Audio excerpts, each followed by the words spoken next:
Terima kasih teman-teman sudah meluangkan waktu untuk kita berbagi di sini.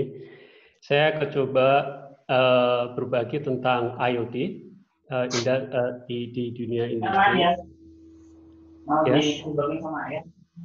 Saya akan coba menggunakan bahasa yang mudah dipahami kebanyakan orang.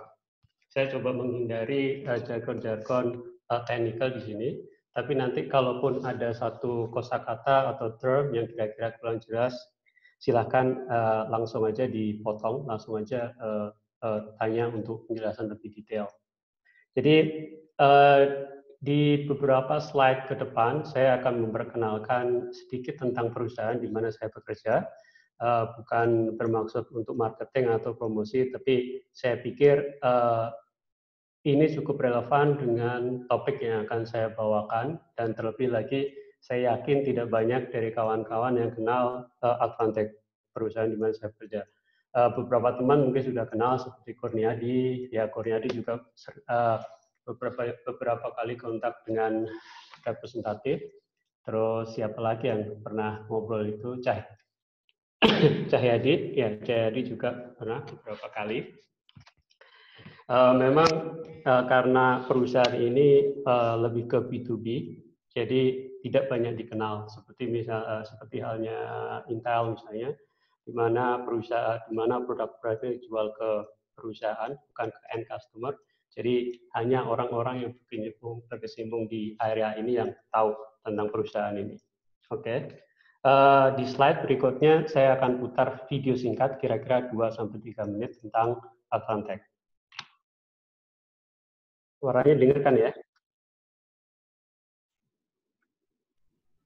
Nggak muncul suaranya. Suaranya nggak muncul ya? Nggak apa-apa, lihat gambar aja.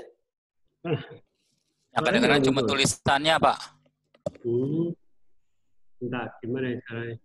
Tulisannya nggak kedengeran.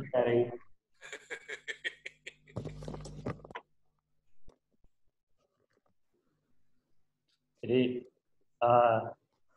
saya translate aja ya. Nah, Advantech ini perusahaan yang bergerak di bidang IoT. Pada awalnya perusahaan ini memproduksi PC atau komputer untuk industri. Jadi bukan komputer yang dipakai oleh end customer seperti laptop yang kita pakai atau PC yang kita pakai, tapi ini adalah khusus komputer yang dipakai atau diterapkan di industri. Nah, kemudian dalam perkembangannya dengan perkembangan teknologi terutama hubungan dengan industri 4.0, jadi perusahaan mengubah fokusnya lebih ke arah IoT, tetap memproduksi industrial PC, komputer industri, tapi sekarang kita lebih kepada device atau infrastruktur yang digunakan untuk menghubungkan equipment, device, jaringan internet. Nah, ini adalah segmen pasar yang kita targetkan dari energi, kesehatan, telekomunikasi, kemudian ada logistik, dan sampai ke retail, ke makanan juga, industri makanan juga. Jadi intinya, produk-produk kita itu dipakai oleh, jadi seperti yang saya sebutkan tadi, Advantech itu pada basisnya bisnisnya B2B. Jadi dia menjual produk ke klien atau ke perusahaan yang dia membuat end customer. Seperti misalnya salah satu klien kita BOS yang membuat peralatan-peralatan di permesinan misalnya, atau juga memproduksi teknologi kincir angin. Terus kemudian ada turbin, ada kemudian juga banyak lagi seperti pemesinan dan lain sebagainya. Nah, itu singkat tentang perusahaan di mana saya bekerja. Nah, ini secara umum produk Advantech dikategorikan dalam 5 kategori, dalam 5 grup. Pertama, industrial automation. Seperti saya bilang, ini adalah core business kita pada awalnya. Kita buat produksi komputer untuk keperluan industri. Apa sih bedanya?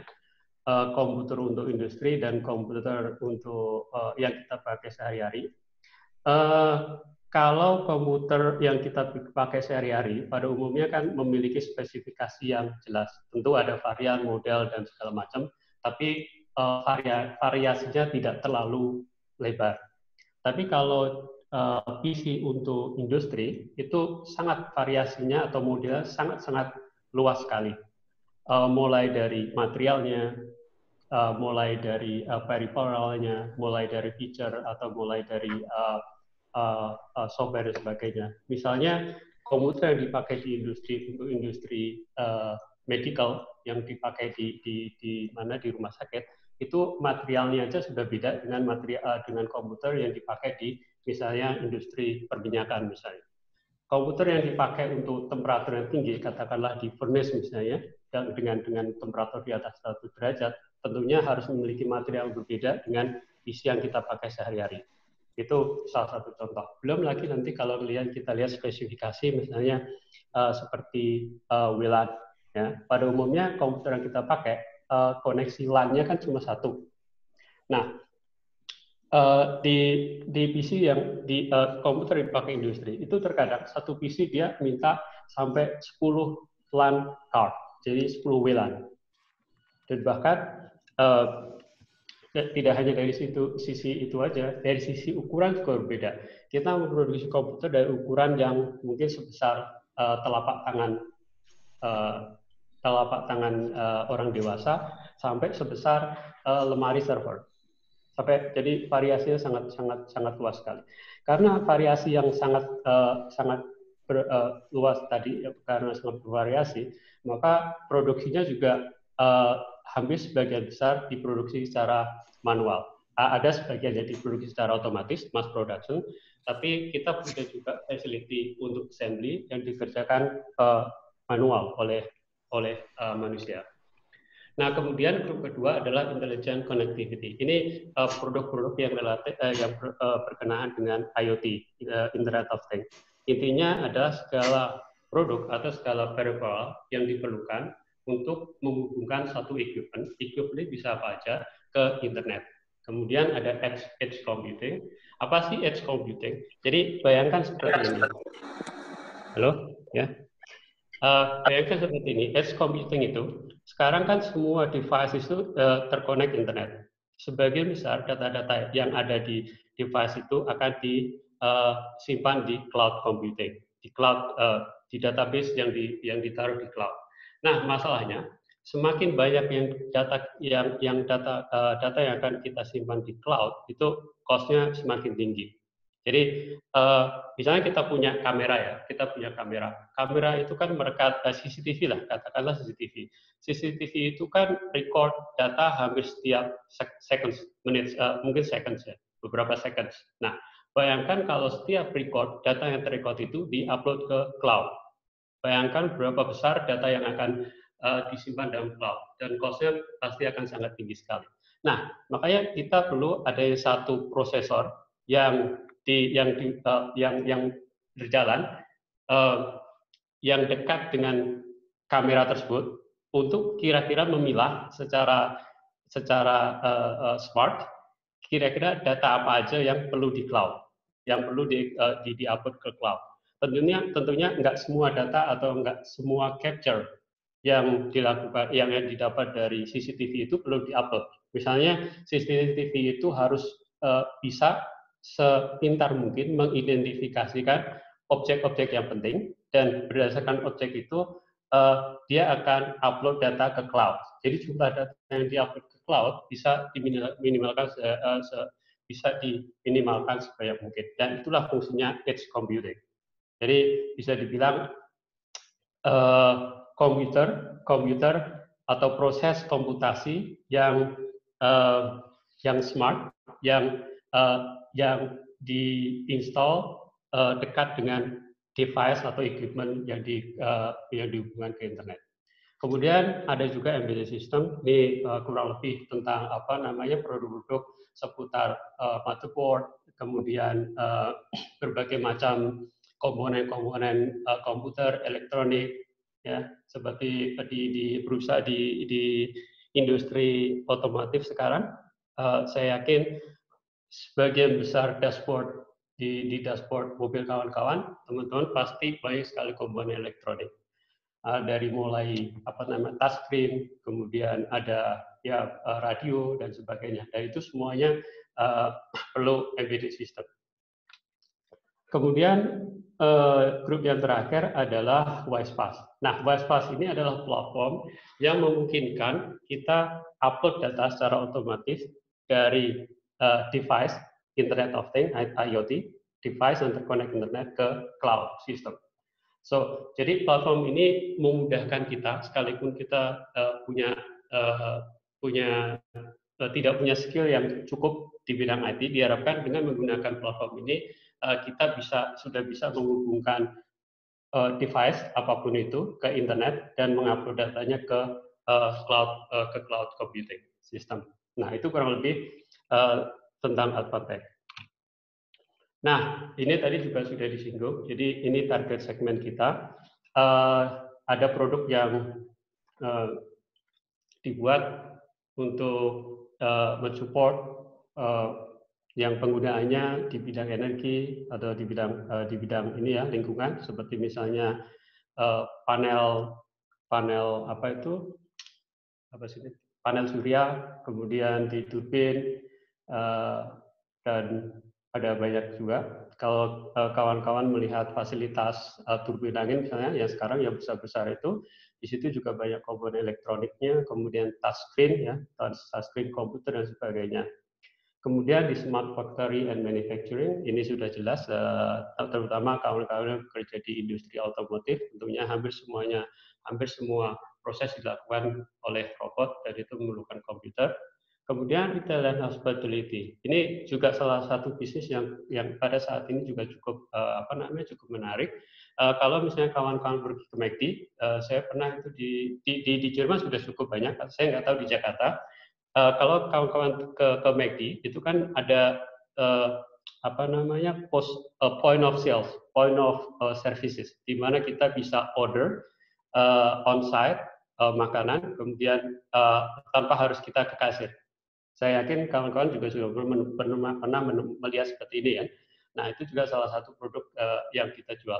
Kemudian di healthcare, di rumah sakit, kalau kawan-kawan ke rumah sakit, itu banyak sekali juga sekarang komputer-komputer, dari komputer yang dipakai untuk operasi misalnya, sampai komputer yang dipakai untuk pasien, untuk memonitor progres pasien, untuk mendata misalnya prescription-nya apakah sudah sesuai dengan sudah dikonsumsi sesuai dengan standar atau belum dan sebagainya. Kemudian di logistik dan transportasi, mulai dari GPS, kemudian health hand atau mobile device yang dipakai di warehouse misalnya kan, itu banyak sekali juga komponen produk-produk elektronik yang dipakai di sana, itu juga banyak kita produksi. Di Telekom dan Networking kita juga memproduksi server untuk keperluan untuk high computing purpose. Kemudian kalau kita bilang bagaimana sih posisi Advantech, kita bicara di sini industrial komputer ya, bukan personal PC, bukan personal komputer. Nah, untuk industrial PC, industrial komputer, Advantech cukup leading di sini. Jadi dari data 2017 itu 30% dari industrial PC di dunia ini diproduksi oleh Advantech. Kemudian disusul dengan Siemens, Beckhoff, dan Kontron. Jadi tiga setelah Advantech itu perusahaan Jerman. Advantech sendiri bukan perusahaan Eropa, dia perusahaan headquarter-nya di Taipei dan facility mass production-nya di China. Nah, itu sekilas tentang Advantech. Di slide berikutnya, saya akan coba memperkenalkan dengan Internet of Things. Apakah Internet of Things itu? Jadi, simpelnya begini. Internet of Things adalah satu bidang yang fokus tentang bagaimana menghubungkan segala sesuatu dengan Internet. Apakah thing di sini? Apakah segala sesuatu itu? Pada prinsipnya everything, semuanya, termasuk juga manusia juga bisa termasuk thing di sini. Jadi saya lihat di postingan WhatsApp beberapa minggu yang lalu ya, ada rumor bagaimana Microsoft mau memasukkan chip dalam sistem imunisasi. Kalau dari Internet of Things point of view mungkin sekali. Jadi dengan chip itu kita bisa melacak atau memonitor tentang kondisi atau kesehatan manusia. Nah, itu juga salah satu contoh kasus Internet of Things.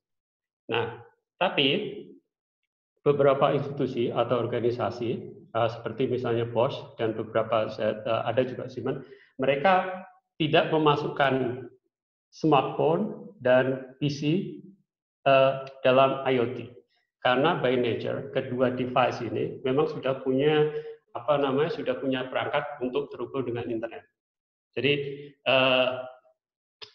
kita juga bisa menganut kepada institusi-institusi ini bahwa smartphone dan PC atau dengan komputer itu tidak kita masukkan dalam kategori Internet of Things. Jadi segala sesuatu kecuali komputer dan PC. Dan smartphone. Nah, kalau kita lihat dari grafik ini, IoT sekarang merupakan bisnis yang cukup menjanjikan. Pada tahun 2019 itu kurang lebih 8,3 billion devices itu terkonek dengan internet. Dan diestimasi 10 tahun ke depan, ini setiap tahunnya akan meningkat sebesar 10%. Jadi kalau kawan-kawan lihat di sini, ya ini juga dibedakan antara IoT device dan non-IoT device. Non-IoT ini ada termasuk di dalamnya tadi smartphone dan PC. Laptop juga.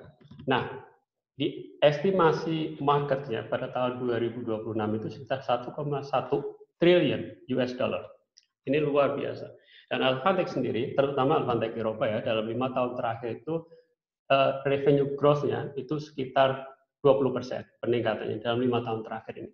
Cuma kayaknya karena corona, kemungkinan pada tahun ini akan drop. Tapi setidaknya laporan kuartal pertama kita cuma turun 3% dari target. Artinya masih ada growth, tapi tidak sesuai dengan target.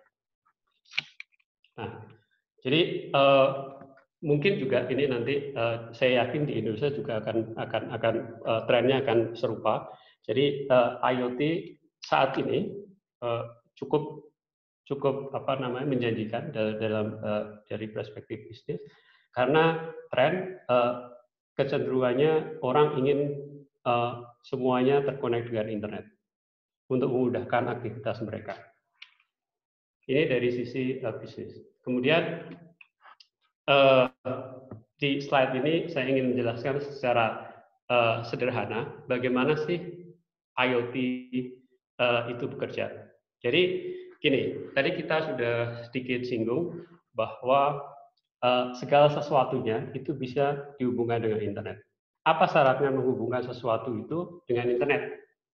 Salah satu bagian penting bila kita mau menghubungkan satu device dengan internet adalah IP. Jadi IP itu adalah nomor unik yang memungkinkan satu device dikenali di jaringan internet. Nah, untuk bisa mempunyai IP, untuk bisa suatu device mempunyai IP, kita perlu namanya TCP/IP module atau switch. Nah, tentunya tergantung dari device yang kita punya.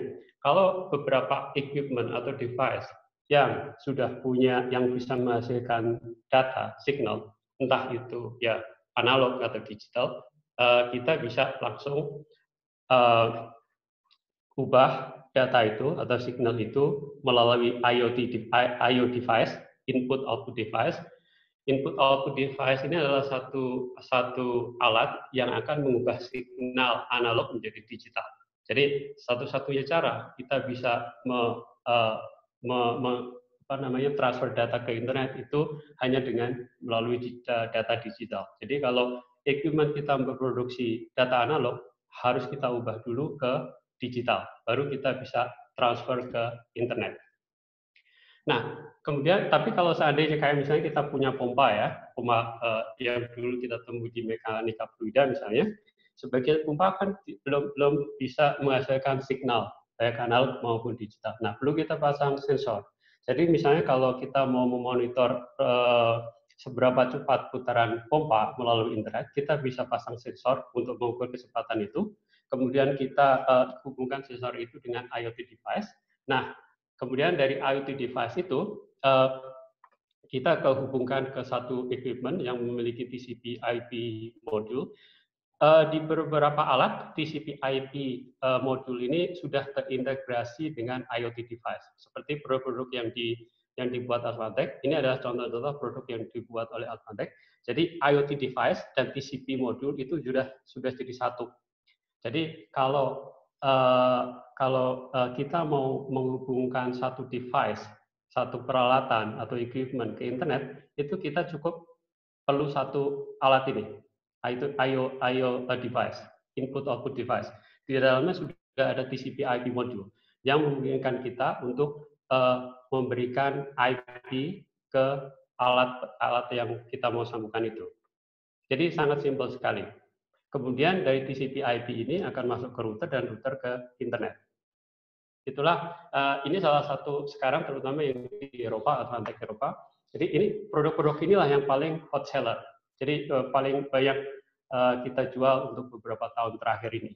Dengan modul-modul seperti ini, device-device seperti ini, klien kita itu sangat mudah sekali bila mereka mau menghubungkan anything, everything ke internet.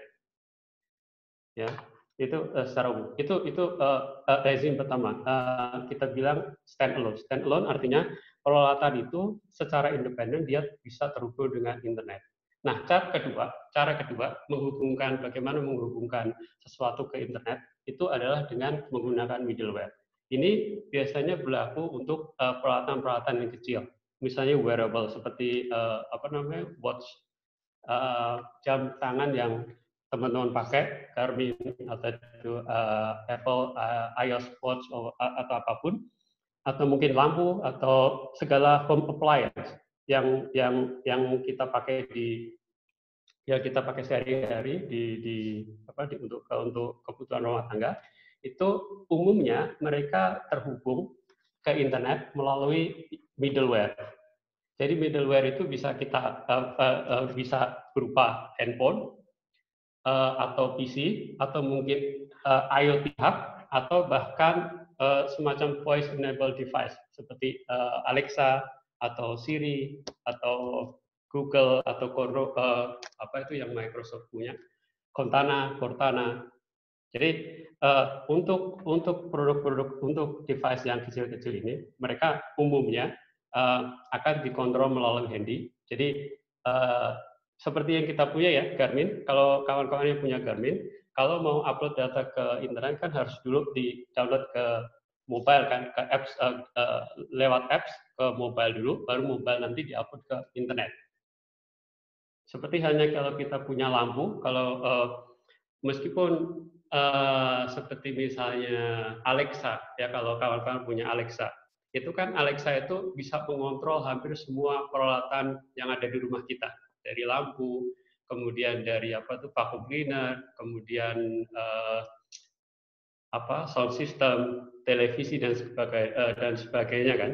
Itu pada intinya, pada prinsipnya Alexa itu tidak pernah berkomunikasi langsung dengan device. Nah, di slide berikut ini saya akan menjelaskan bagaimana Alexa berkomunikasi dengan berbagai peralatan yang ada di rumah kita. Ya, ini salah satu contoh IoT yang menggunakan middleware. Nah, ini salah satu contoh Alexa. Ya, ketika kita memberikan perintah ke Alexa, misalnya tolong nyalakan Alexa, nyalakan lampu kamar tidur misalnya, waktu untuk tidur. Nah, Alexa itu tidak bisa komunikasi langsung dengan lampunya, tapi Alexa setelah dia menerjemahkan atau menginterpretasi komen yang kita berikan, dia akan connect ke Amazon Cloud System. Jadi akan connect ke cloud untuk mencari kira-kira logic yang akan kita eksekusi itu apa.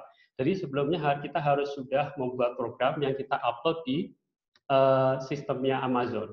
Jadi nanti Alexa itu akan mencari program yang sudah kita upload atau yang sudah kita tulis di Amazon. Baru setelah itu nanti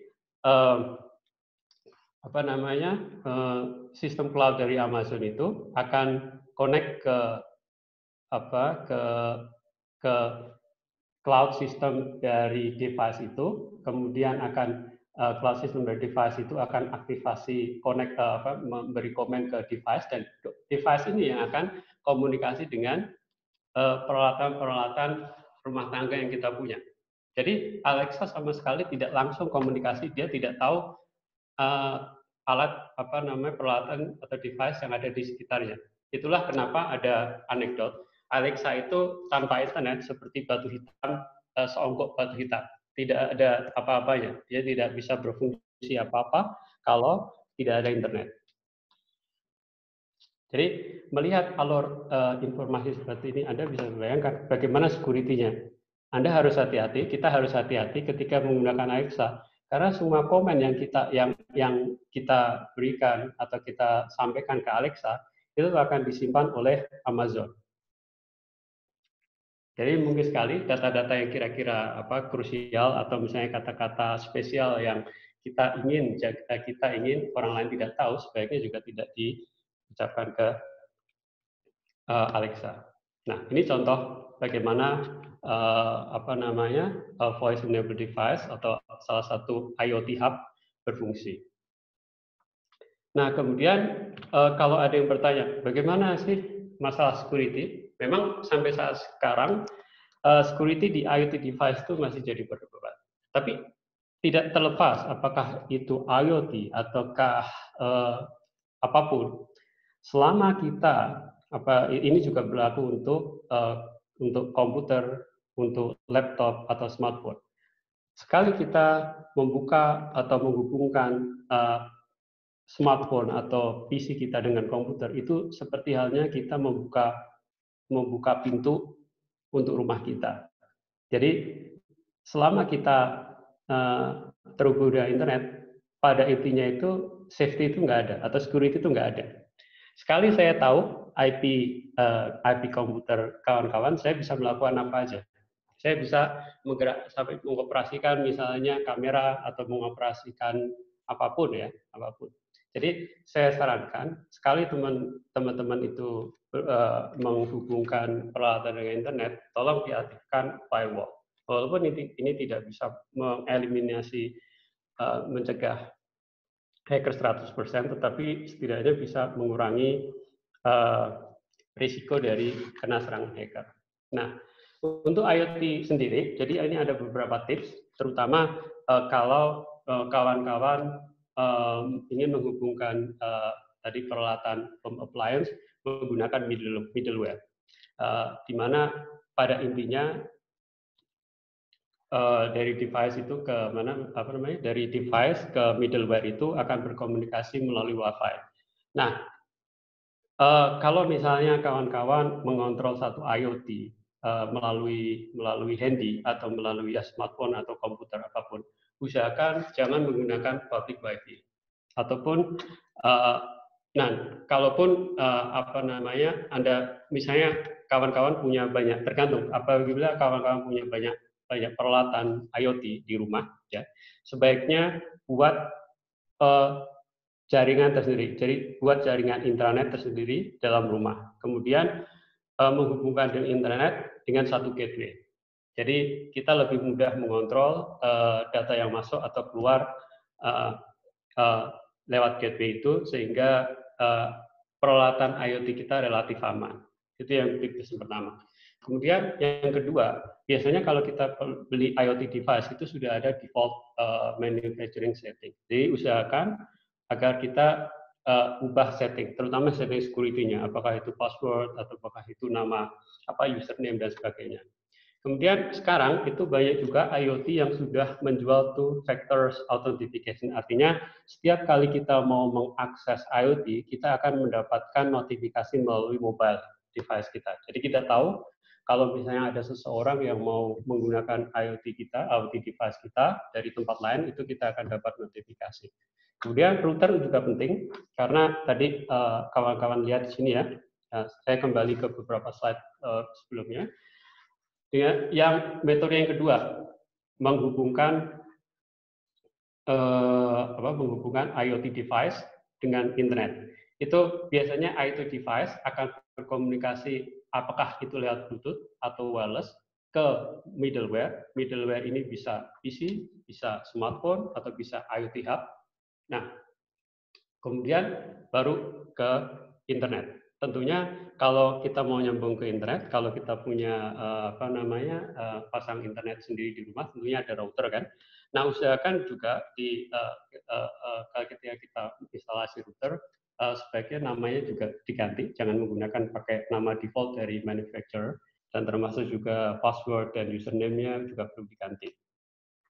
Kemudian seandainya fitur-fitur dalam IoT itu tidak kita pakai, alangkah sebaiknya kalau fitur-fitur itu dinonaktifkan. Nah, ini adalah tips yang diberikan oleh Norton, salah satu perusahaan di bidang security terkemuka. Jadi untuk bicara masalah security di IoT cukup kompleks. Tidak bisa dieliminasi secara 100% tidak bisa, tapi kita bisa mengurangi resikonya. Nah, terus di beberapa slide ke depan saya ingin berbagi tentang contoh-contoh penggunaan IoT di manufacturing. Saya masih punya waktu berapa menit lagi nih? Oke, ini adalah salah satu contoh tadi. Jadi saya yakin kawan-kawan juga sudah familiar dengan gambar ini, terutama teman-teman yang kerja di industri perminyakan. Saya dulu pernah praktek di Pagerungan di salah satu instalasi minyak punyanya BP kalau nggak salah. Waktu itu Arco namanya. Nah, di situ ada semacam ini control room ya, control room. Di manufacturing juga ada. Di tempat kami, di fasiliti kami di Eindhoven juga ada semacam ini. Nah, sekarang kita menghubungkan, ini salah satu produk yang Advantech juga jual, namanya Web Access. Nah, Web Access ini terhubung dengan Alexa atau semacamnya ya, mirip, tidak harus Alexa, semacamnya. Jadi alat yang bisa menerjemahkan komen dalam suara.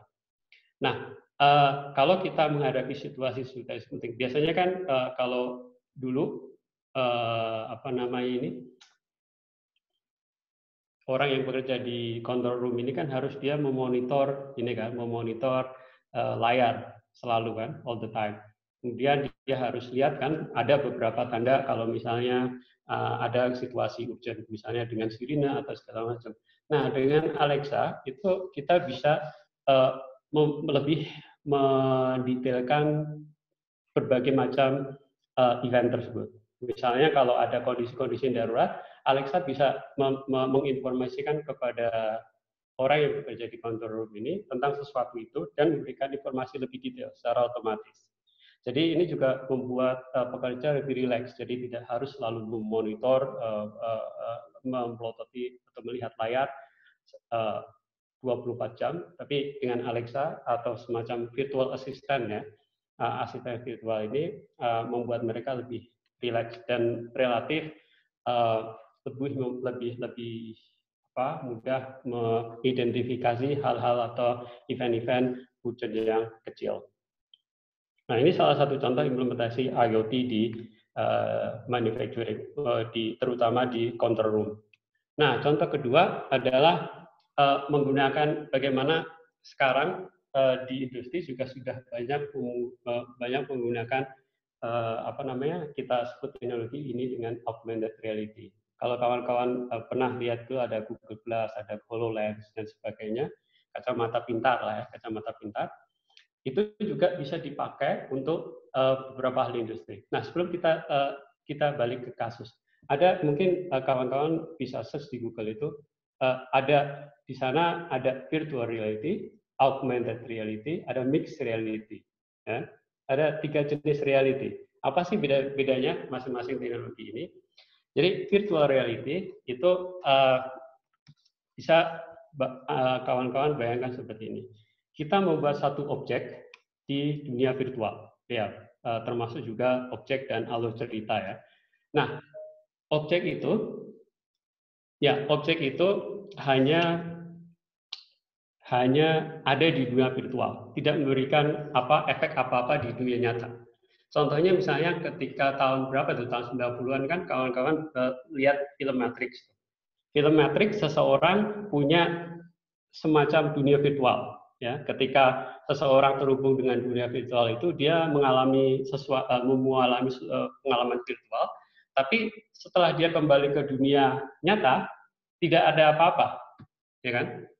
Tidak ada apa-apa. Nah, itu contoh virtual reality. Jadi antara dunia nyata dan dunia virtual itu tidak ada hubungan sama sekali. Apa yang terjadi di dunia virtual hanya tinggal di dunia virtual.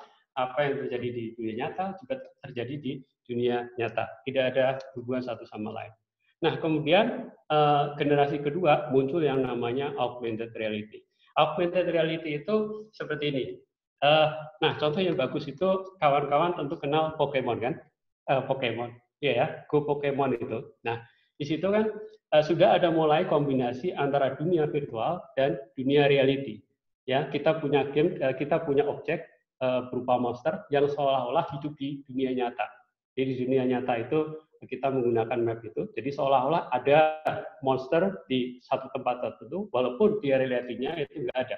Jadi di situ kawan-kawan bisa bayangkan sudah ada intersepsi antara dunia virtual dan dunia nyata. Nah, generasi terakhir itu mixed reality. Ini yang saya pikir juga cukup akan mengubah dunia. Jadi apa mixed reality itu? Mixed reality itu adalah kita bisa membawa objek yang ada di dunia nyata ke dunia virtual, dan ketika kita berinteraksi objek di dunia virtual itu akan memberikan efek ke dunia nyata. Jadi misalnya gini, kita punya punya TV ya. TV kan sesuatu yang nyata ya. Nah, TV ini kita bisa modelkan dalam dunia virtual. Nah, termasuk juga knobnya switch untuk power on, power off, untuk volume segala macam kita modelkan dalam dunia virtual. Nah, ketika kita berinteraksi dengan dunia virtual itu, misalnya pencet switch on, kan? Nah, TV yang ada di dunia nyata itu akan nyala. Jadi ini cukup menarik karena semuanya nanti bisa dimodelkan dalam dunia nyata. Jadi orang hanya berinteraksi dengan dunia virtual, tapi apapun yang kita lakukan di dunia virtual itu nanti akan terjadi di dunia nyata. Ya, seperti voodoo misalnya kan, voodoo kurang lebih seperti itulah ya konsepnya. Jadi kita punya boneka, kita bermain dengan boneka itu, tapi orang yang ditargetkan dalam sebagai boneka itu, dimodelkan sebagai boneka itu mengalami juga apa yang kita kerjakan, apa yang kita lakukan terhadap boneka itu. Nah, itu kurang lebih bayangan mixed reality. Nah, kita kembali ke topik ini, augmented reality. Jadi dengan itu tadi artinya kita mengombinasikan antara dunia virtual dan dunia nyata. Itu kalau di industri di komputer itu sudah dipakai di repair center di Taiwan. Jadi mereka menggunakan augmented reality ini untuk mengidentifikasi kira-kira komponen mana yang cacat misalnya, atau desain mana yang tidak sesuai dengan alur di board itu namanya alur PCB-nya ya, PCB-nya mana yang tidak sesuai. Nah, itu sudah juga diimplementasikan. Kemudian contoh lain, face recognition. Kita sekarang sudah melihat banyak sekali kamera atau CCTV terinstall di berbagai macam tempat. Nah, kamera ini salah satu IoT yang sangat contoh IoT sangat populer karena sekarang banyak juga kamera yang sudah punya IP, artinya sudah otomatis terkonek ke internet ya. Nah, setelah kita punya banyak kamera di mana-mana, kemudian step berikutnya adalah bagaimana memanfaatkan data yang di-capture oleh kamera itu. Nah, sekarang ada teknologi yang namanya face recognition. Tahukah kawan-kawan bahwa wajah kita ternyata itu mirip seperti fingerprint, sidik jari yang ada di kita. Kan setiap manusia itu bisa diidentifikasikan dengan sidik jari ya. Nah, wajah manusia itu juga sama. Wajah manusia itu bisa diidentifikasi dalam 68 titik. Jadi wajah manusia itu ya itu punya 68 titik yang unik. Inilah yang coba direkonstruksi oleh teknologi face recognition ini untuk mengenali seseorang. Dan perkembangan teknologi face recognition ini luar biasa. Saya akhir tahun lalu saya berkunjung ke salah satu facility manufacturing yang di Taiwan. Ini saya ada contohnya nih ya. Jadi ketika saya masuk facility itu, mereka mengambil foto saya dari 3 sudut. Jadi dari depan, dari samping kiri, dan samping kanan. Kemudian mereka upload 3 foto saya itu ke sistem mereka. Kemanapun saya berjalan, itu kawan-kawan lihat di sini ya, ada nama saya di atas kepala itu, luar biasa, karena meskipun dalam kerumunan, sistem ini, teknologi ini bisa mengenali.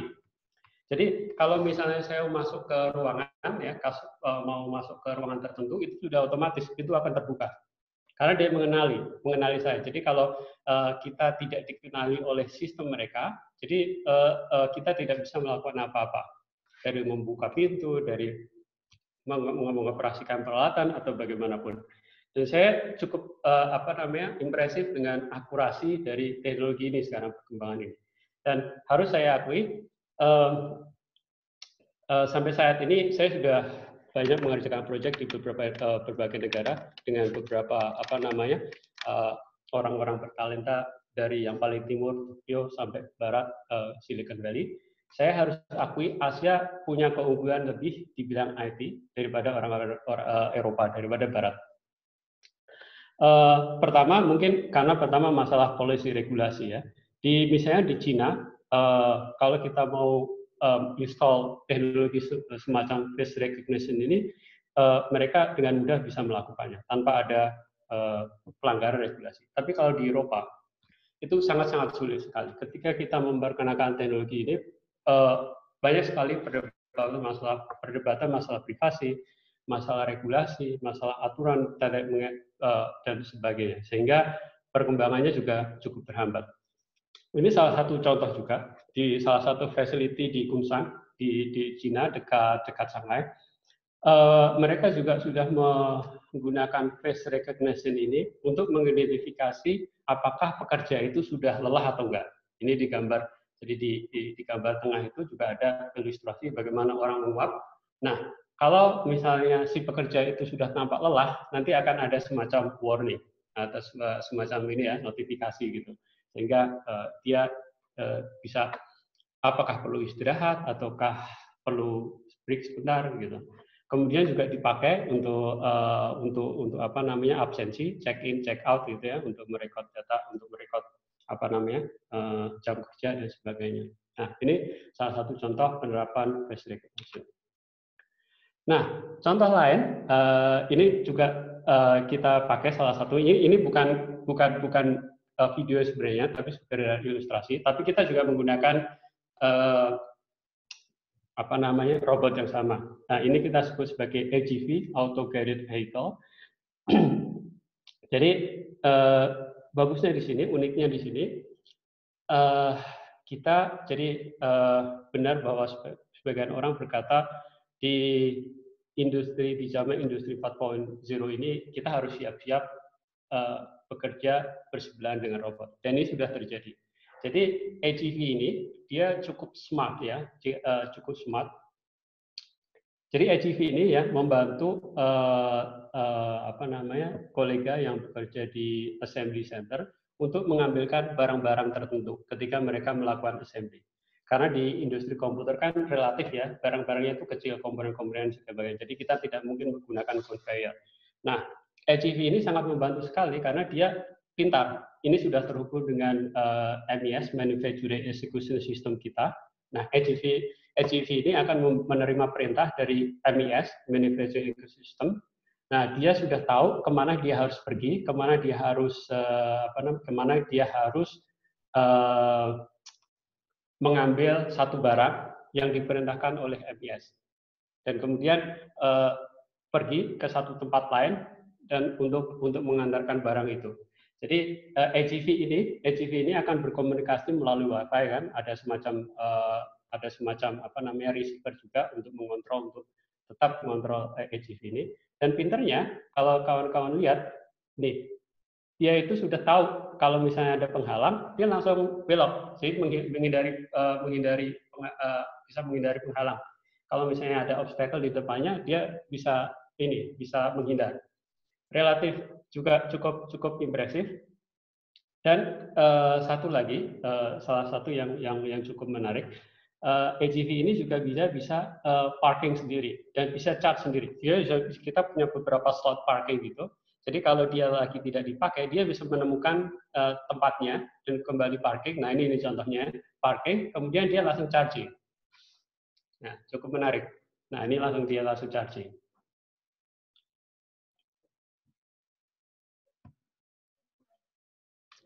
Okay. Terus contoh lain, nah ini saya akan memberikan atau berbagi tentang contoh-contoh IoT yang diimplementasikan di warehouse management system. Ya, saya yakin teman-teman yang kerja di procurement sudah familiar dengan bahkan seperti ini. Ini kurang lebih bagaimana ilustrasi bagaimana kondisi warehouse itu. Warehouse, kawan-kawan sudah tahu tempat untuk penyimpanan barang. Secara dari sisi proses cukup simple, tapi eksekusinya cukup kompleks. Nah, ini salah satu contoh. Ini salah satu produk Advantech juga. Jadi karena lagi-lagi kita pada umumnya bekerja dengan komponen-komponen yang kecil. Nah, di setiap lokasi penyimpanan itu kita pasang yang namanya e-tag, electronical tag. Electronical tag ini akan memberikan informasi kepada kita konten apa yang ada dalam storage itu, termasuk nama materialnya, kemudian jumlahnya berapa dan sebagainya. Nah, setiap e-tag ini akan terhubung dengan receiver, ya, berkomunikasi lewat wireless, kemudian akan terhubung dengan internet. Nah, ketika kawan-kawan lihat juga nih ada pick to light, ini adalah light atau lampu yang akan menginformasikan kita, misalnya kalau kita mau mengambil satu barang, ya, kita cukup mengambil satu material, kita cukup scan material itu, kemudian lampu ini akan menyala otomatis. Jadi memberikan petunjuk kepada kita ke rak mana kita harus berjalan. Jadi kita tidak perlu mencari satu-satu rak. Nah, kemudian di e-tag ini, electronic tag ini juga ada lampu. Nah, ketika kita scan, dia akan klip-klip, akan blinking lampunya, sehingga kita bisa langsung ke sana. Nah, ini salah satu contoh AGV. Ini model AGV yang dulu kita pakai, tapi kita sekarang sudah ganti dengan model yang baru yang baru saja saya presentasikan. Nah, kalau yang AGV ini itu dia harus memerlukan ini guide. Ini loh, lakban hitam ini harus kita petakan dulu kemana dia harus berjalan. Nah, kalau yang AGV yang sebelumnya itu sudah pintar, kita tidak perlu memetakan rute, jadi dia bisa kemana aja sepanjang masih terjangkau, area itu masih terjangkau oleh receiver WiFi tadi ya, jadi diinstal di atap.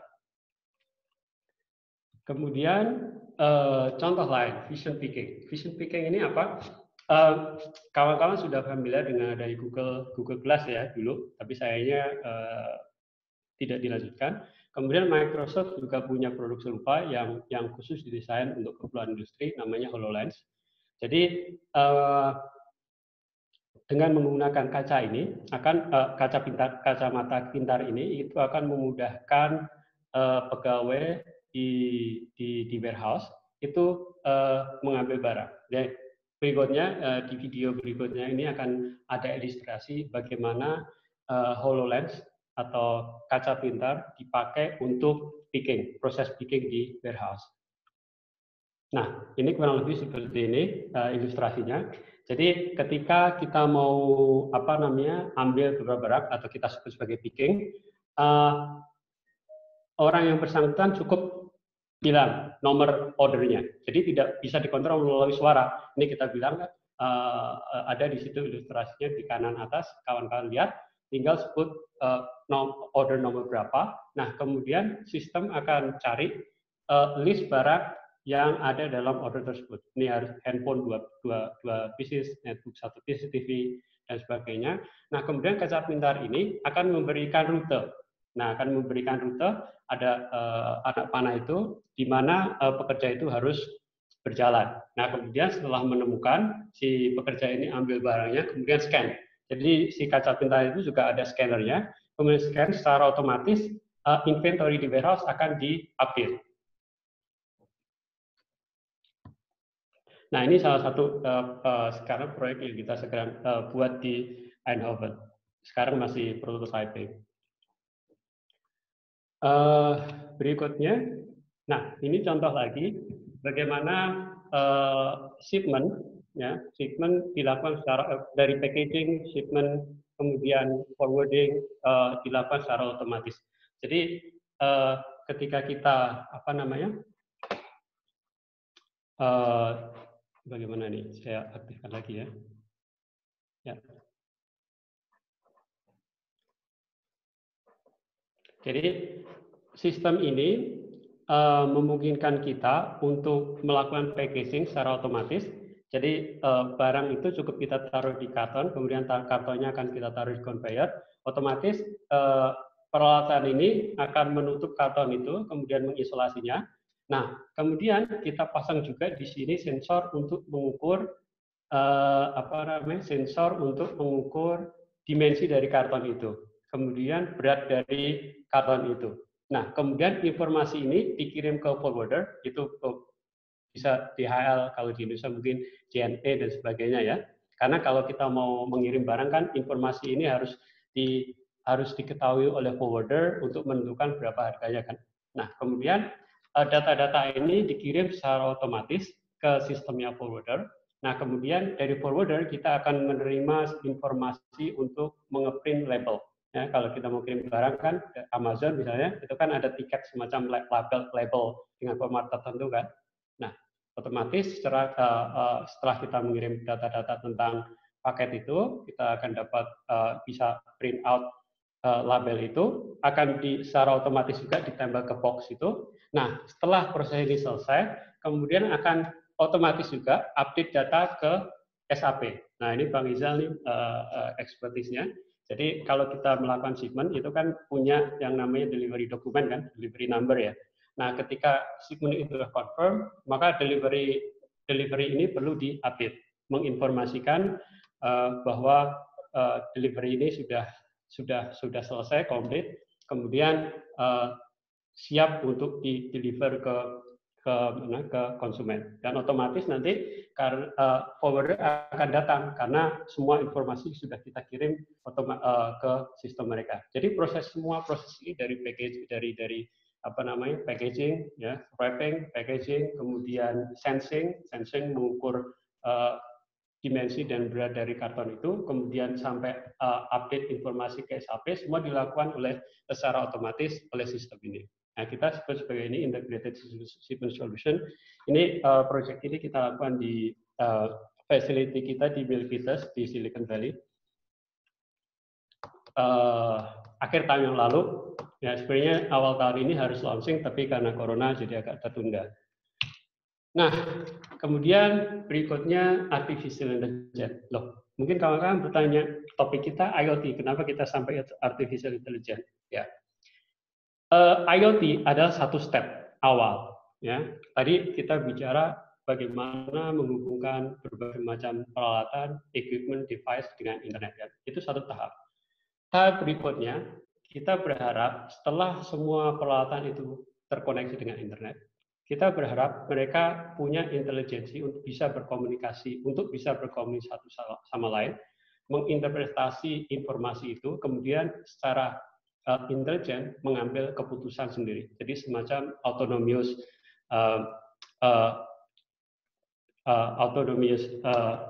system. Ya.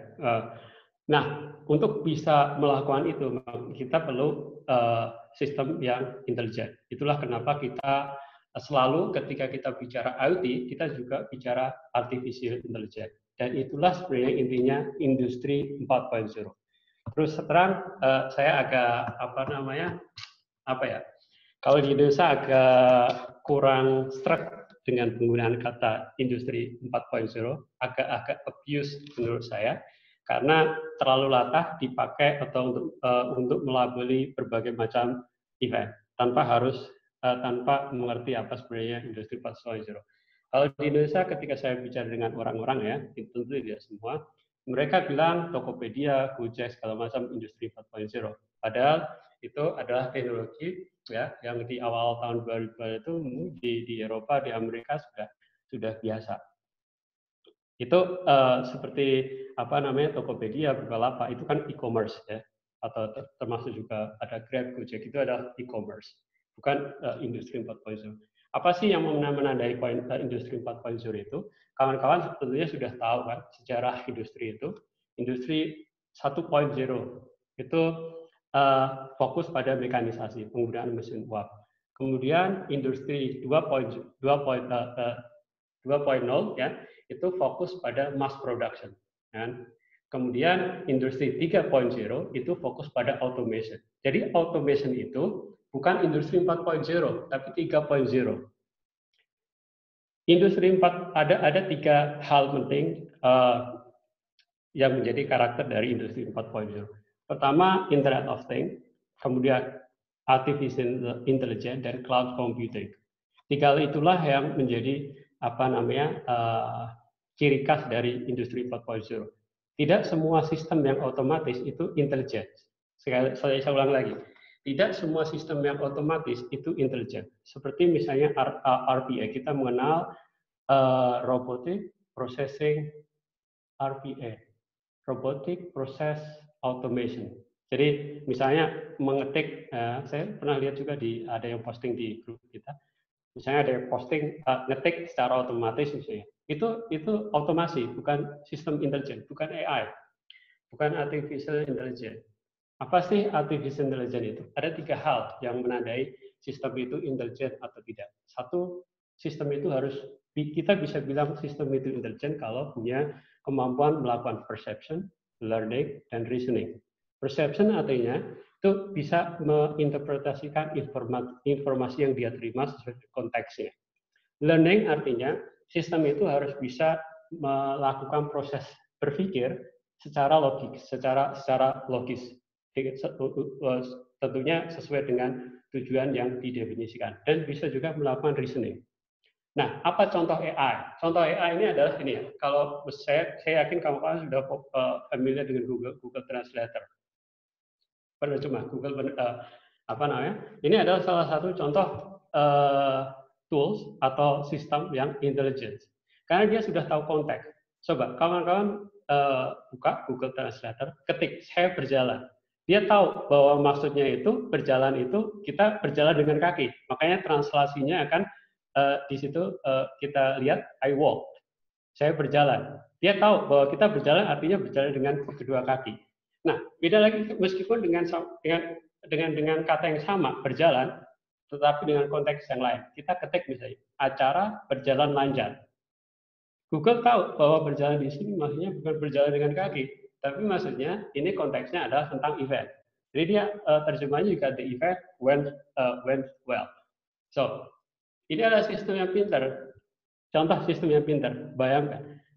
Mudahnya gini, untuk menandai bahwa sistem itu intelijen atau tidak. Kalau sistem itu bekerja sesuai dengan logik algoritma yang ditulis oleh programmer, itu bukan sistem yang intelijen. Tapi kalau algoritma yang dijalankan oleh sistem itu hasil dari dia belajar dari big data, itulah sistem yang intelijen. Contohnya Google Translator. Jadi Google Translator ini dia tidak menggunakan menerjemahkan kata per kata seperti yang dulu kita pakai misalnya sistem kalau kita penerjemah dulu kan sistem-sistem yang konvensional dulu menerjemahkan kata per kata. Kalau Google Translator dia tidak. Dia belajar dari big data, dia berbagai menggunakan katalog-katalog yang Google punya, apakah itu dari search engine-nya, dari novel, dari paper segala macam. semua data itu dimasukkan jadi input translator ini, machine learning, kita sebut sebagai machine learning. Nah, dari situlah translator ini bisa menerjemahkan setiap kalimat yang kita masukkan ke Google Translator. Jadi bisa kita lihat perkembangan dari Google Translator ini. Beberapa tahun yang lalu, 5 tahun yang lalu ya, akurasinya nggak cukup bagus. Jadi banyak sekali konteks yang tidak bisa ditangkap oleh Google Translator. Tapi seiring dengan waktu, akurasinya sudah sangat baik. Akurasi semakin tingkat. Dan inilah salah satu ciri juga artificial intelligence. Jadi dia bisa belajar memperbaiki akurasi dengan historical data. Jadi dia bisa selalu belajar, learning. Kalau sistem itu tidak bisa belajar, tidak bisa improve dari pengalaman dia, maka itu bukan sistem yang intelligence. Nah, ini sedikit bisa dibilang. Jadi saya harap juga kawan-kawan tidak menggunakan jargon-jargon ini secara serampangan. Sebelum nanti ada yang nanya ke teman-teman buku apa yang Anda baca. Ya. Jadi itu seputar tentang artificial intelligence. Nah, kemudian machine learning. Nah, kenapa kita sampai ke machine learning juga? Gini, artificial intelligence salah satu bagian utama dari salah satu komponen terpenting dari kalau kita mau melakukan atau mendesain sistem yang intelijen adalah data, big data. Nah, kawan-kawan sudah belajar ini juga dengan Hendrik ya. Kawan-kawan sudah mengenal berbagai macam bentuk data, ada structure, unstructured, berbagai macam bentuk format, itu dari teks, ya, simple text, kemudian dari yang konten, web content, kemudian dari video, audio dan segala macam, itu unstructured data. Dan kawan-kawan juga sudah tahu tentang data warehouse. Ya. Nah, data warehouse itu juga termasuk sudah out of date teknologi. 10 tahun lalu, di mana sebagian besar data itu terstruktur, disimpan dalam bentuk tabel, data warehouse itu banyak dipakai. Tapi sekarang, sebagian besar data itu unstructured. Seiring dengan adanya search engine seperti Google dan sebagainya, konten-konten web yang sangat seperti spaghetti ya, tidak bisa kita buat secara terstruktur. Nah, karena kondisi seperti ini, maka ada satu data storage baru, teknologi baru untuk menyimpan data yang disebut dengan data lake. Data lake ini adalah satu sistem penyimpanan yang memungkinkan kita untuk menyimpan berbagai macam bentuk data. Apakah itu structure, unstructured, bentuknya XML, JSON, bentuknya video, audio, segala macam. Ya. Dan data lake ini memungkinkan kita untuk melakukan analisa atau big data analysis secara mudah. Dia memberikan menyediakan berbagai macam feature-feature untuk hal-hal ini. Dan kalau kita mau arahnya ke mana untuk analisa data, apalagi terutama untuk desain sistem yang intelijen, artificial intelligence, data lake sekarang menjadi pilihan utama. Banyak sekali cloud computing yang sudah memberikan punya feature-feature seperti data lake ini. Nah,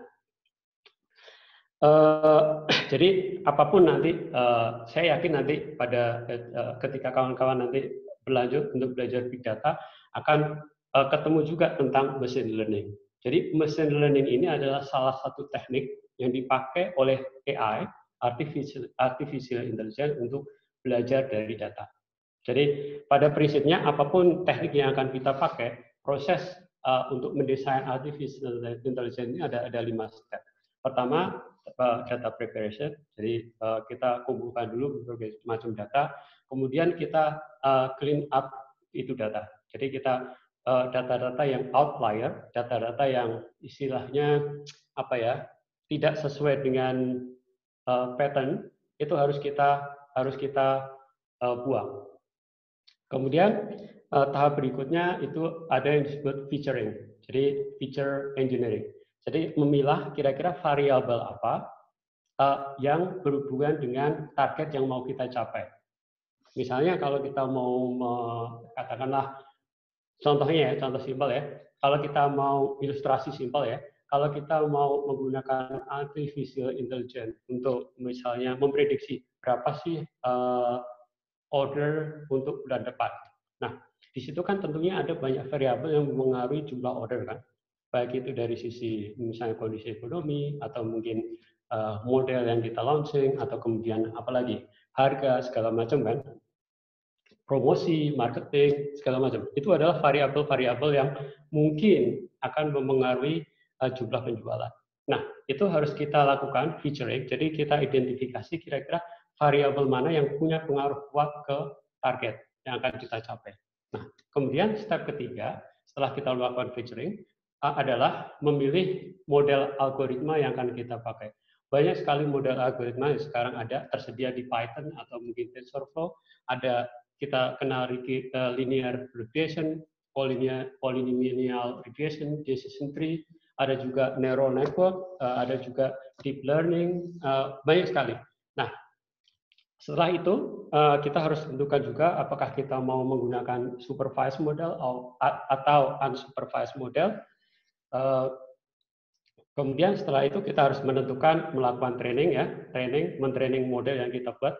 Setelah di step ketiga tadi kita membuat model, kemudian akan melakukan training dari data yang kita punya, kemudian melakukan tes dan roll out. Nah, itulah step-step nanti bagaimana satu big data analisis itu dilakukan. Itu step-step bagaimana artificial intelligence itu didesain.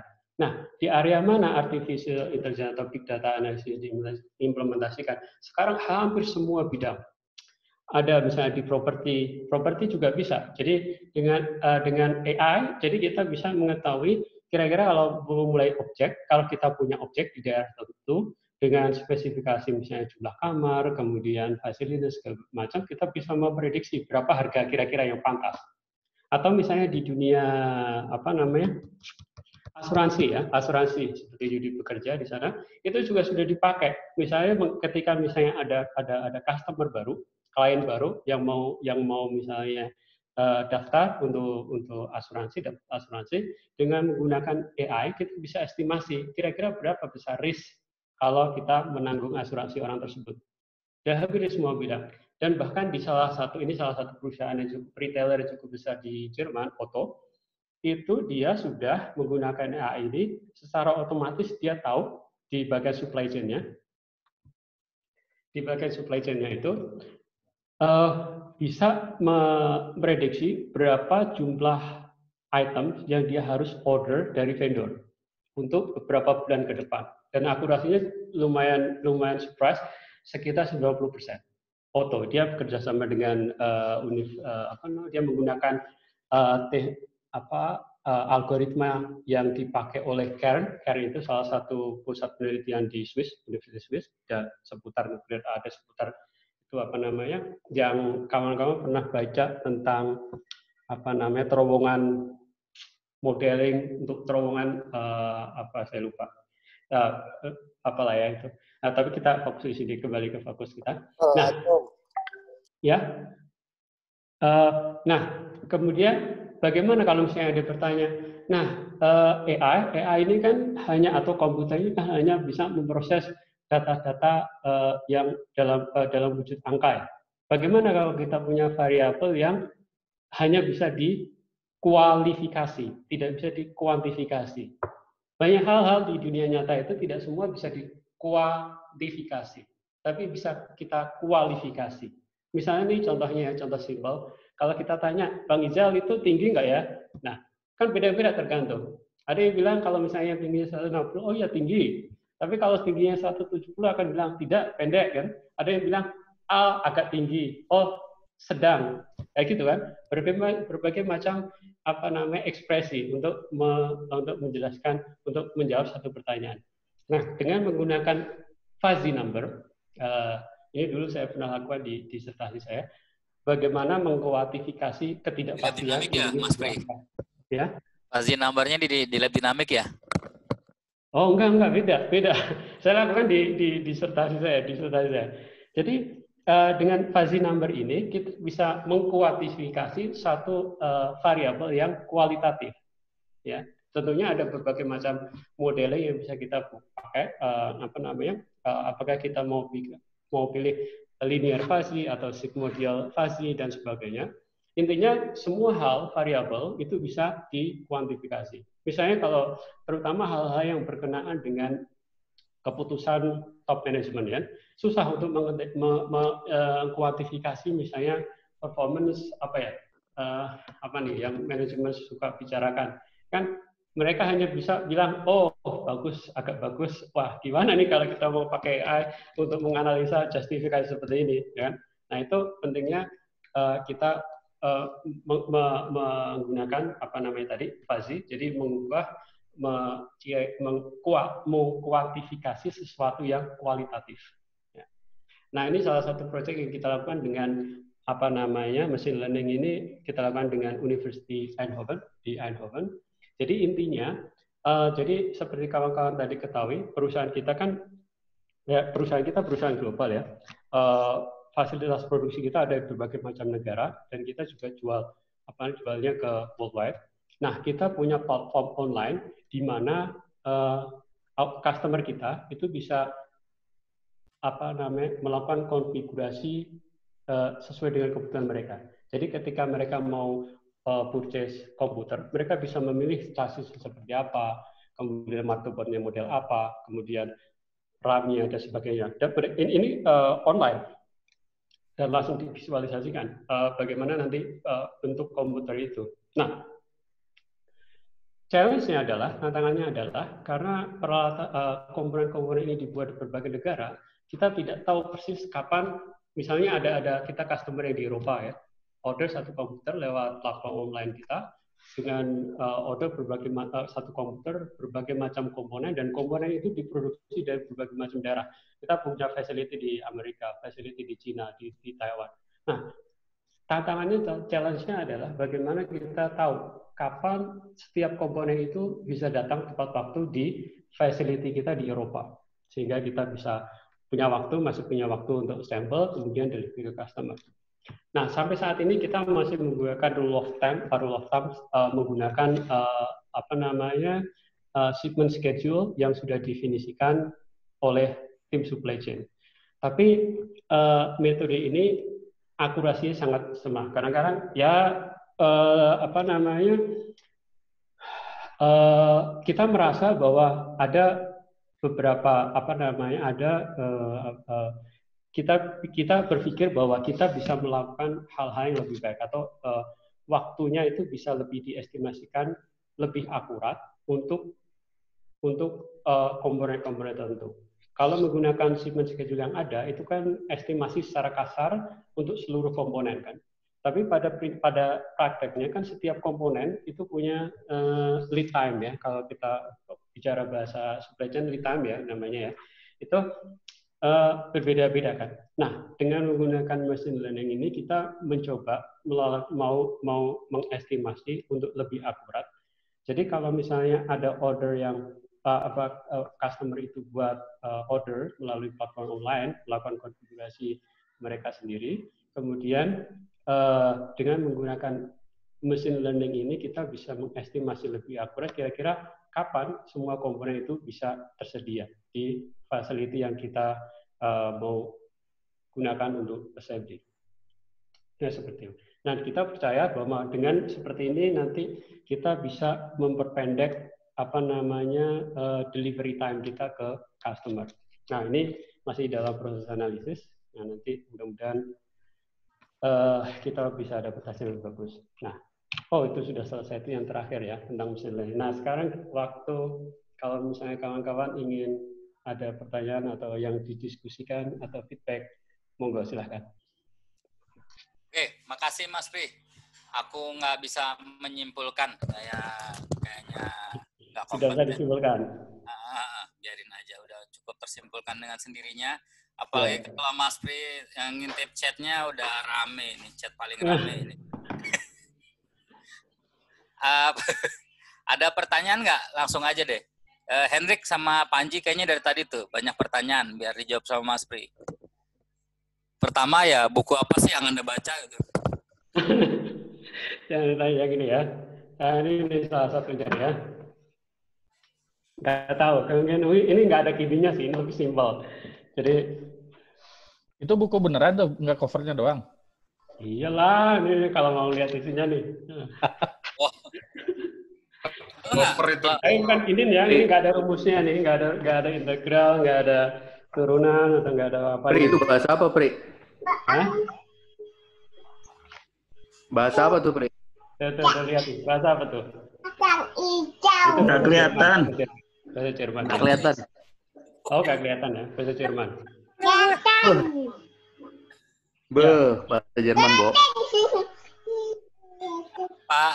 Nah, ini juga menarik nanti kalau misalnya kawan-kawan setelah big data analysis mau belajar tentang data science seperti ini juga untuk beginner memberikan ilustrasi atau high level overview tentang bagaimana memanfaatkan data untuk keperluan business decision.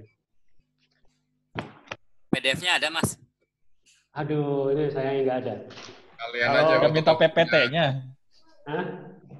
Kalau kawan-kawan yang tertarik dengan project management, ya ada Scrum, ada Agile. Kalau kawan-kawan yang tertarik dengan Agile method untuk project management juga ada. Terus kalau kawan-kawan ada yang tertarik untuk belajar lebih detail tentang programming juga ada. Microsoft untuk MVC, ini untuk architecture yang ingin belajar untuk mendesain sistem architecture. Tapi sayangnya saya nggak punya Kindle ya, nggak punya Macpro. Yang lain ada pertanyaan nggak? Aku nanya satu dong. Ya dong, Tri. Mas, nanya dong, tadi itu yang masalah I/O device yang membaca dari analog ke digital sebelum dikirim. Itu berarti kalau seperti itu pasti spesifik atau gimana? Atau ada yang modelnya cukup generik untuk dipakai atau memang harus khusus untuk kayak gini, ini modelnya berarti gimana? Ya. Di sini. Jadi tadi harus kita identifikasikan dulu device itu dia mengeluarkan data analog atau data digital. Ya, secara umum ya kalau data analog kan harus diubah dulu ke digital. Ketika kita mau mengubah ke digital itu nanti ada pilihan apakah kita paket data itu seperti apa. Apa kita mau memilih setiap paket data itu diubah dalam bentuk 8 digit, 32 digit atau 64 digit. Nah, I/O device itu sudah standar, sudah umum. Jadi bisa kita lakukan konfigurasi apapun signal yang kita keluarkan itu bisa nanti dikonversi ke digital. Nah, terlebih lagi kalau peralatan kita itu sudah mengeluarkan data digital, akan lebih mudah sekali. Biasanya equipment yang ada sekarang itu sudah dia punya antara kalau tidak COM port atau parallel port atau USB port untuk mentransfer data dari device itu keluar. Saya yakin sekarang banyak sekali pompa juga saya sudah lihat ada sudah bisa mengoutput data, apalagi CNC ya, mesin CNC memang didesain untuk berinteraksi dengan komputer. Dia sudah punya channel untuk transfer data. Nah, kalau untuk device seperti ini yang dia sudah bisa punya channel untuk output data itu lebih mudah lagi. Jadi kita tinggal plug and play, tinggal komunikasinya mau lewat USB. Jadi I/O device ini juga menyediakan berbagai macam konektor. Bisa connect melalui COM port, bisa connect melalui USB, atau bahkan bisa connect melalui transfer data melalui Wi-Fi atau Bluetooth. Ya, berbagai macam features ada, tinggal modelnya nanti yang beda. Seperti ini ya, model yang ada di tengah ini. Jadi dia mentransfer data melalui Wi-Fi. Jadi dari device ini kita konekkan dengan IoT device ya.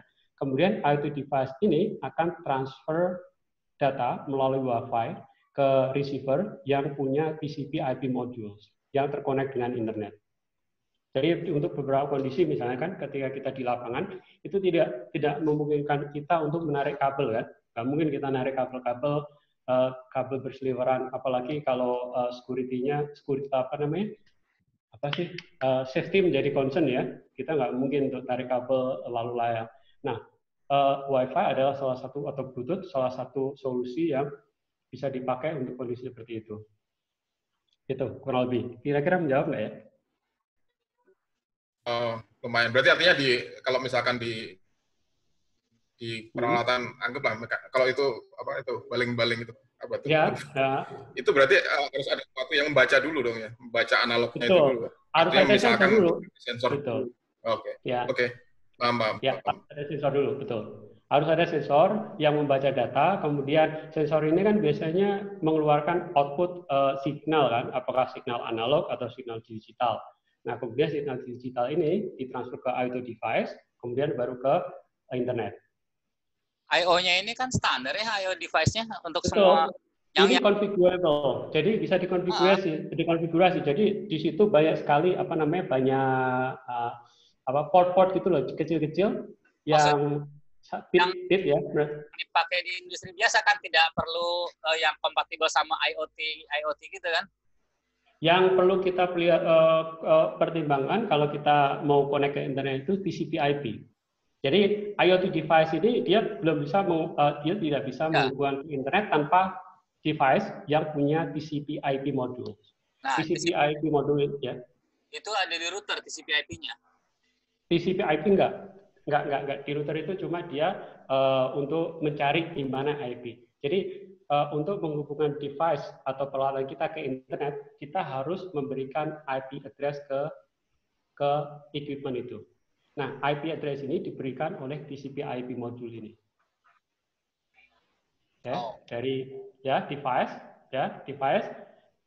IoT device ini juga sebenarnya opsional.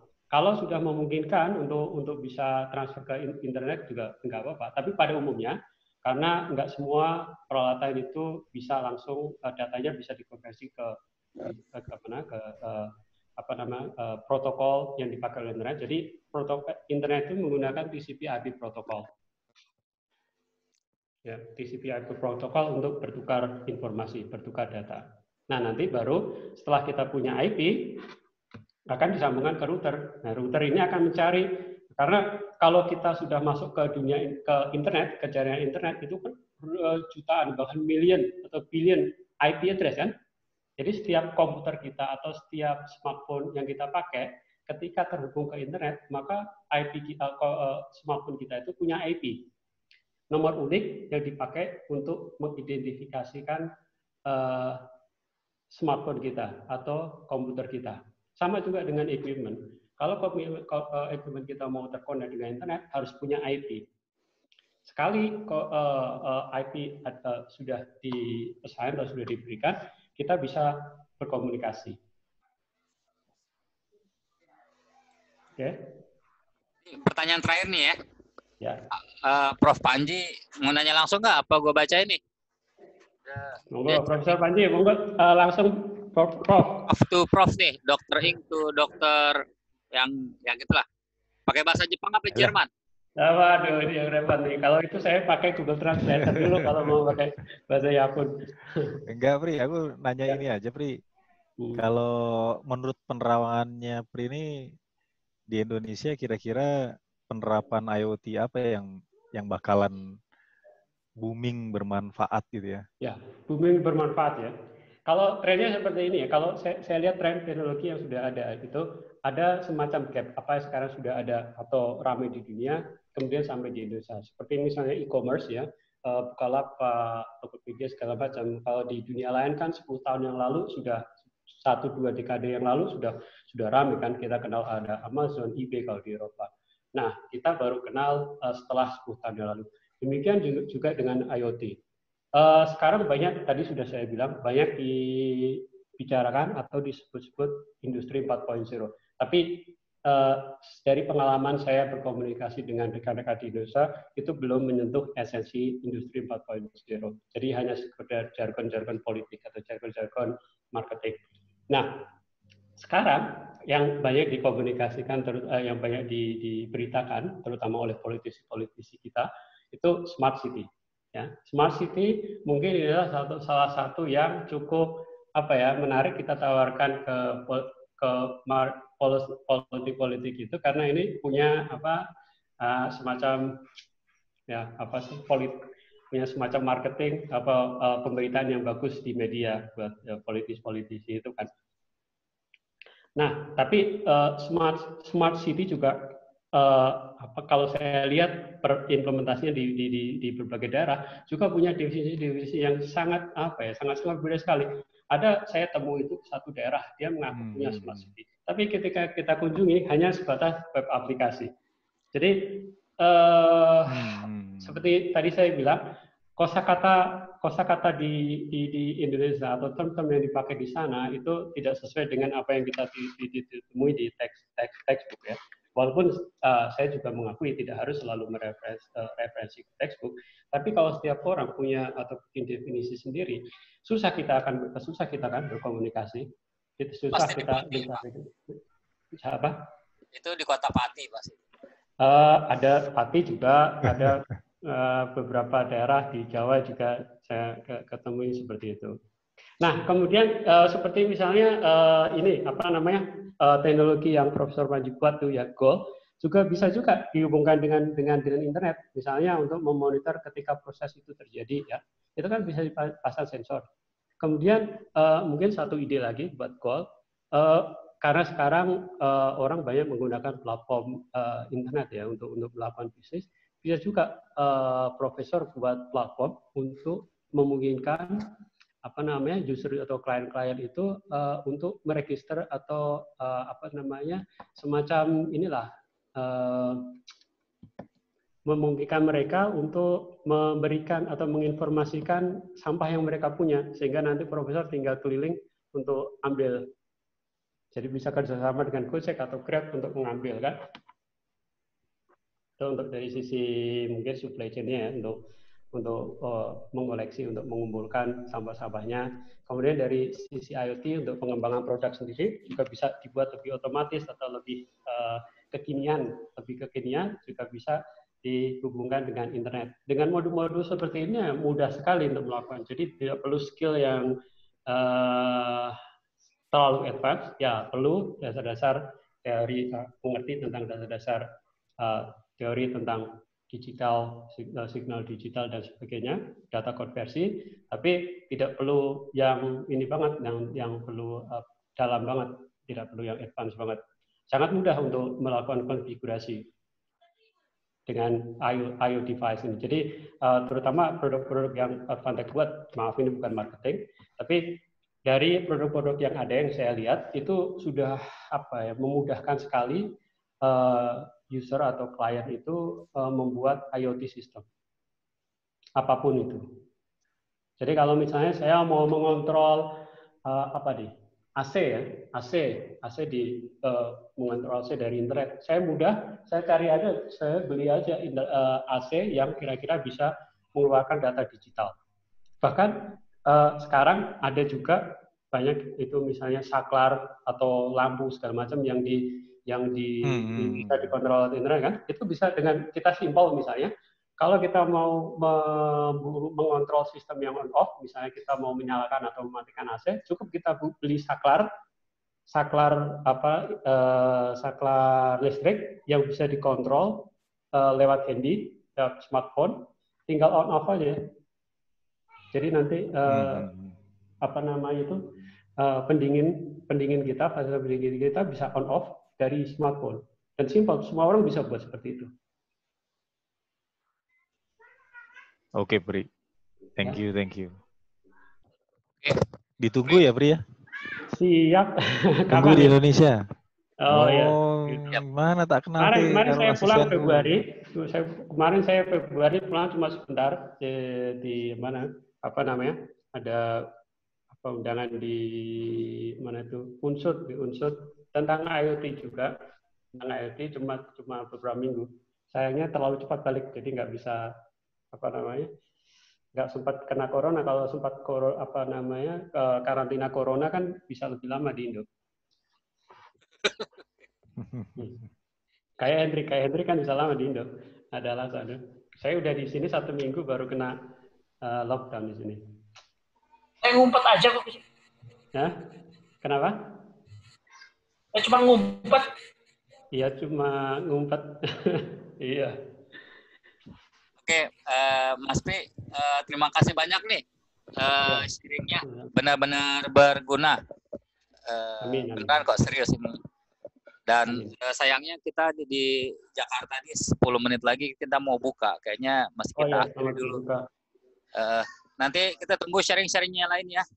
Berkenaan dengan ini memang mencerahkan lah, meskipun kita nggak tahu ngerti apa level penyerapannya, mungkin di beberapa orang oke gitu.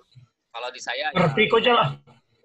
Ya berarti aku cuma lo doang jauh. Iya, ngajak orang lain oke aja kok. Ya. Aku bacanya bukunya beda soalnya. Iya, makanya. Oke, makasih Pak Pri. Pertama punchline tadi itu. Baca buku apa kamu gitu, itu luar biasa. Iya, itu yang berat, itu yang berat kalau sudah ada yang nanya buku yang dibaca beda gimana bisa komunikasi. Nah, itulah makanya saya juga bingung. Sekarang kita sudah berapa tahun kita bisa ya 20 tahun. Satu ke arah timur, satu ke arah barat. Masih mau ketemu ya susah. Oke, kalau gitu danke schön auf Wiedersehen. Perfect. Good to ma. Untuk ya, Machigata anak, Pak. Ya.